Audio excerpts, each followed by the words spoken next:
FIR में ये कहा गया है कि क़यादत साबिक सूबाई वजीर राजा बशारत और मकामी रहनुमा जो हैं खालिद जदून वो लीड कर रहे थे, और इमरान खान और कुरैशी साहब समेत आपके 150 मुल्जिमान भी नामजद हैं। इनमें से 118 मुल्जिमान पे तो फर्द जुर्म आयद हो चुकी है, लेकिन सर मैं पेपर वर्क देख रही थी, कुल 105 गवाह हैं, जिसमें से 35 चशमदीदा गवाह हैं। अब चालान में भी 102 सफ़ात पर मुश्तमिल पेमरा की सारी स्टेटमेंट्स और ट्रांसक्रिप्ट्स मौजूद हैं। इमरान खान से मुतल्लिक भी 44 सफ़ात हैं, इसमें 66 सोशल मीडिया अकाउंट्स भी की तफसील भी इसके अंदर अटैच की हुई है। इस मुकदमे के का चालान तो बड़ा तगड़ा दिखाई दे रहा है। आपको आज क्या गिला रहा?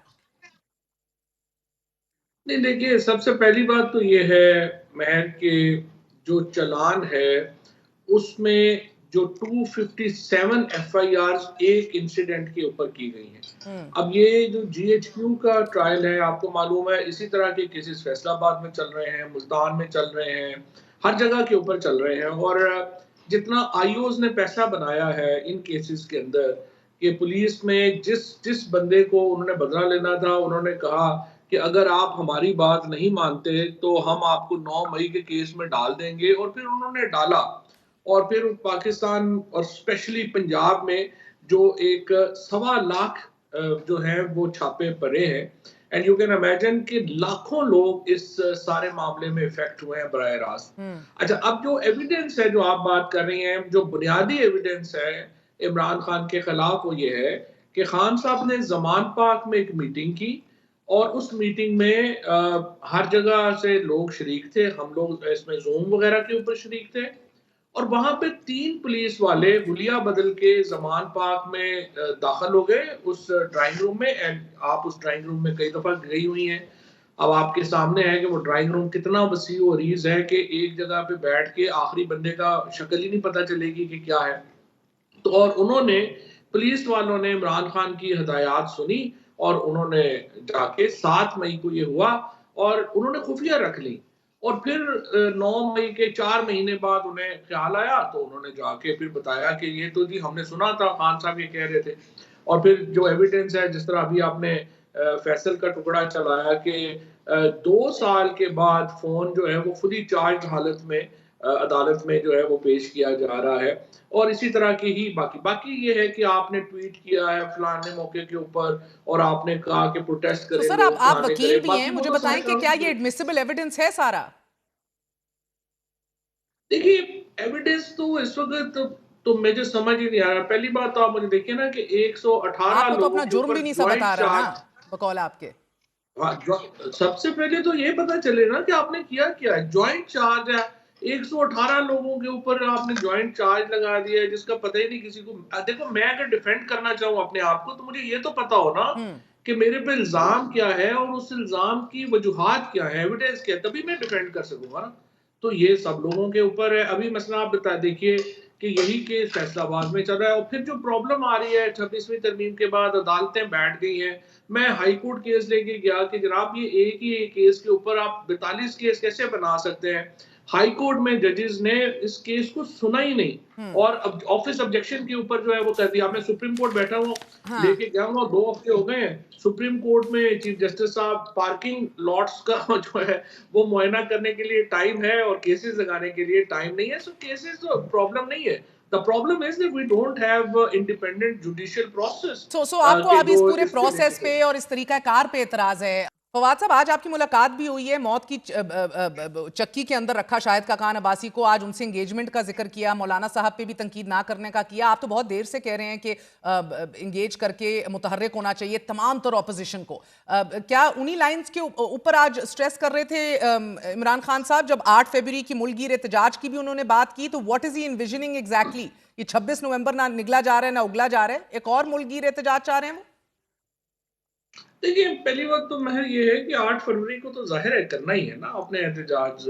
जो सबसे बड़ा डाका पड़ा है पाकिस्तान की हिस्ट्री का किसी के इलेक्टोरल मैंडेट के ऊपर, तो 8 फरवरी तो यकीनन एक ब्लैक डे है पाकिस्तान के लिए। और मेरा ख्याल है कि इसमें भी पीटीआई को अकेले ही नहीं, बल्कि जो सारी सियासी जमातें हैं, जिसमें जेयूआई भी शामिल है, जिसमें जीडीए शामिल है, जिसमें और बाकी पार्टीज शामिल है, महमूद अचकज़ई साहब शामिल हैं, अख्तर मेंगल साहब शामिल हैं, सभी ये इस पे कंसेंसस है कि 8 फरवरी को बहुत बड़ा डाका पड़ा है, और इन सब जमातों को इकट्ठा होके जाहिर है कि ये एक ब्लैक डे ऑब्जर्व करना चाहिए और मनाना चाहिए।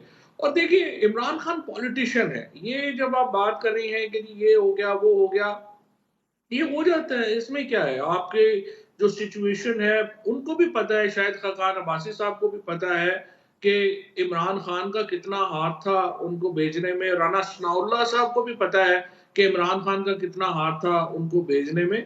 अब सिचुएशंस हम्म। हैं, उनसे आपने आगे जाना है, पीछे तो नहीं जाना ना।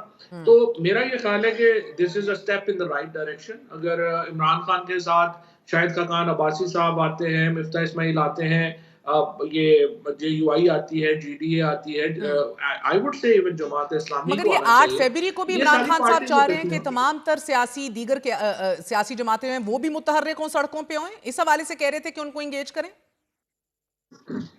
बिल्कुल, बिल्कुल, उनको एंगेज जो है वो करना चाह रहे हैं। असद कैसर साहब के हम्म। ज़िम्मे उन्होंने लगाया था, पहले भी उन्होंने उनको कहा था और मेरा ख़्याल है कि असद कैसर साहब इसके ऊपर काम कर भी रहे हैं और एक जॉइंट फ्रंट जो है वो बड़ा इम्पोर्टेंट होगा, क्योंकि मेरे ख़्याल में तो देखिए, मैं तो आपके प्रोग्राम में भी मैं बारहा ये बात कर चुका हूँ कि अगर इन मुज़ाकरात में अगर महमूद अचकज़ई, फज़लुर रहमान साहब, पीर पगाड़ा साहब भी साथ बैठे होते, तो हैयत और नौयत और होती। लेकिन अभी भी मुझे वैसे खुशफ़हमी है कि ये मुज़ाकरात आगे चलेंगे, क्योंकि इस वक़्त जो बात है वो ये हो रही है कि जुडिशियल कमीशन, मेरा नहीं ख़्याल गवर्नमेंट को इसके ऊपर कोई प्रॉब्लम है, बल्कि मैं तो थोड़ी बहुत इस पे हैरान हूँ कि पीपल्स पीटीआई का इतना एम्फेसिस क्यों है इसके ऊपर?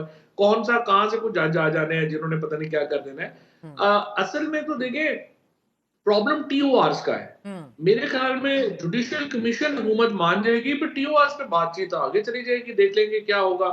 और second most important thing is कि हमें जो पॉलिटिकल प्रिजनर्स हैं बशमूल इमरान खान के, उनकी रिलीज हासिल करनी है हर सूरत। और असल पिवटल चीज पीटीआई के लिए इमरान खान का बाहर आना है और पॉलिटिकल प्रिजनर्स का बाहर आना है। मैं समझता हूँ इस जानब बातचीत बढ़नी चाहिए आगे।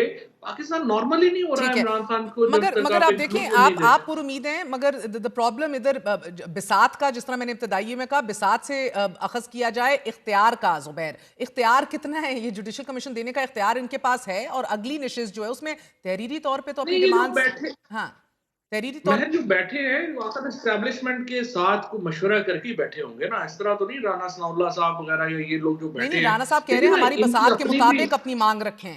नहीं, सो मेरा तो होता है, बात बिसात यह है है कि क्या फिर? जुडिशियल कमीशन, नहीं नहीं, जुडिशियल कमीशन बनाने में कोई नहीं, वो ठीक है, राणा साहब is I think honest man के, उन्होंने खुद ये बात मानी और कहा।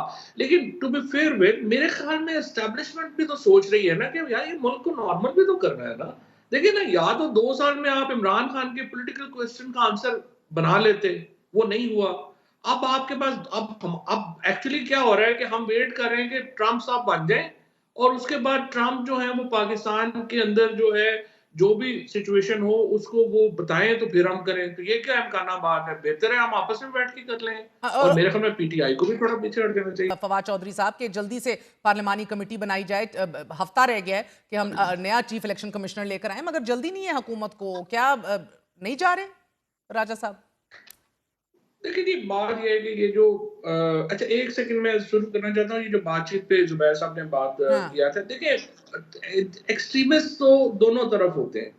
पीटीआई के अंदर भी फॉर एग्जांपल बहुत सारे लोग जो बाहर सोशल मीडिया के ऊपर हैं वो नहीं चाहते किसी किस्म की बातचीत हो, नॉर्मलाइज होना उनको भी सूट नहीं करता। और डेफिनेटली पीएमएलएन में भी बहुत लोग हैं जिनको सूट नहीं करता। लेकिन देखें, इस झगड़े में पाकिस्तान का नुकसान हो रहा है और पाकिस्तान के नुकसान का मतलब है कि हम सब लोगों का नुकसान हो रहा है। सो आपको बहरहाल इन ये जो एक्सट्रीमिस्ट एलिमेंट्स हैं इनको सरफे नजर करके हम्म। आपको आगे चलना चाहिए और मुज़ाकरात को आगे बढ़ना बहुत अहम है। एंड आई ठीक है। होप कि दोनों साइडें ये रियलाइज करेंगी कि इसको ही आगे बढ़ाना है। जहां तक इलेक्शन कमीशन का ताल्लुक है, ये चीफ इलेक्शन कमिश्नर अकेले रिटायर नहीं हो रहे, 3 मेंबर्स भी रिटायर हो रहे हैं। हाँ। सो इम्पोर्टेंट ये है कि हुकूमत देखिए, पाकिस्तान को बिल्कुल ही मजाक तो ना बनाए। आपने 26वीं तरमीम लेके आ गए, आपने अदलिया को अदारे को खत्म कर दिया, आपने इलेक्शन कमीशन को खत्म कर दिया, आपने इलेक्टोरल सिस्टम को खत्म कर दिया। अब खुदा का खौफ करें, इस मुल्क में कोई सेम्बलेंस ऑफ लॉ और कॉन्स्टिट्यूशन रहने दें। आइन बड़ा वाजे है और नहीं, मगर अब ये सुल्तान 26वीं आईनी सिकंदर, तरमीम के बाद तो अगर इनको भी रखना हो मजीद आगे, सिकंदर सुल्तान राजा साहब को तो रख सकते हैं ये लोग, है ना? वो एक रेजोल्यूशन, वही मैं कह रहा हूँ, और जी। सुल्तान सिकंदर राजा साहब भी कोई इस मुल्क के ऊपर कोई एहसान कर दें जाते हुए कि अपनी इतनी, उन्होंने 70 साल, और कितना अरसा जिंदा रहना, उन्होंने 70 साल के हो गए हैं वो, अब वो नहीं खुद ही नहीं, माफ करें और उनको कहें कि नया अपना जो है वो अपना करें, ताकि थोड़ी बहुत कोई फर्क नहीं पड़ेगा, सिर्फ सेम्बलेंस ऑफ कॉन्स्टिट्यूशन वापस आनी चाहिए। ये इंपॉर्टेंट है पाकिस्तान के लिए। और ये सारे लोग जो है अब आखिरी उम्रों में है, इनके पोतों की भी शादियां हो गई हैं, मुझे तो समझ नहीं आ रही और पाकिस्तान से और क्या चाहते हैं। सर जुबैर साहब क्विकली मुख्तसरन chief election commissioner Sikandar Sultan Raja साहब की 5 साल मुद्दत मुलाजमत जो है वो 26 जनवरी को खत्म होने जा रही है। अब इस मुद्दत मुलाजमत खत्म होने में फ़कत 11 दिन बाकी रह गए। तारीख के सबसे मुतनाज़ इलेक्शन, साबिक वज़ीर आज़म की नाअहली, जमात को बल्ले के निशान से महरूम करना, रिजर्व सीट्स ना इनको देना, इलेक्शन में ताख़ीर करना, chief election commissioner Sikandar Sultan राजा का किरदार कई हवालों से ज़ेर बहस रहा है। Do you still see him continuing sir? वो चाहते हैं कि जस्टिस जस्टिस मुनीर की तरह उनको भी याद रखा जाए तारीख में 50 साल 60 साल के बाद, और वो उनके लिए एक ज़्यादा बड़ा मेडल होगा, बजाय इसके कि वो इस वक्त जो पर्क्स एंड प्रिविलेजेस हैं वो छोड़ के घर बैठ जाएं। उनको मिल रहे हैं, पर्क्स एंड प्रिविलेजेस मिल रहे हैं, और वो भी बहुत चीज़ें मिल रही होंगी जो मुझे और आपको नहीं पता, बिहाइंड द सीन्स जो उनको थपकी दी जाती होगी, जो उन्होंने कारनामे अंजाम दिए हैं पिछले 2 साल में। तो जाहिर सी बात है उनका बहुत से बेनिफिट्स भी लेते होंगे उसके, और लेते भी रहेंगे, और उनके पोतों के लिए और बच्चों के लिए और सबके लिए। बट शर्मनाक बात है सर कि किसी ने हमारे चलें साथ हिंदुस्तान है। हम्म। हिंदुस हिंदुस्तान में आप देखें कि गालियाँ और हम उनको सब कुछ देते हैं, लेकिन 70 साल में उन्होंने शो करके दिखा दिया कि इलेक्शन आफ्टर इलेक्शन वो कंडक्ट करते हैं, और मोर और लेस एक्सेप्टेबल होता है। हम इतनी सी चीज़ करने के लिए तैयार थी हैं, और अगर इन्हीं को एक्सटेंशन दी गई, एक्सटेंशन क्या, वो तो 26वीं तरमीम में है, जब तक वो कोई चेंज नहीं किया जाता वो मिलते दे कैन देख रहे कंटिन्यू। हैं, तो मिलते बस हाँ या ना बताएं दैट ना। Is do what you it see is. Him continuing? नहीं, वो फायज ईसा साहब की आई सी सूरत हिम में आ गया कंटिन्यू। ना एक चैलेंज उनको। ठीक है जी।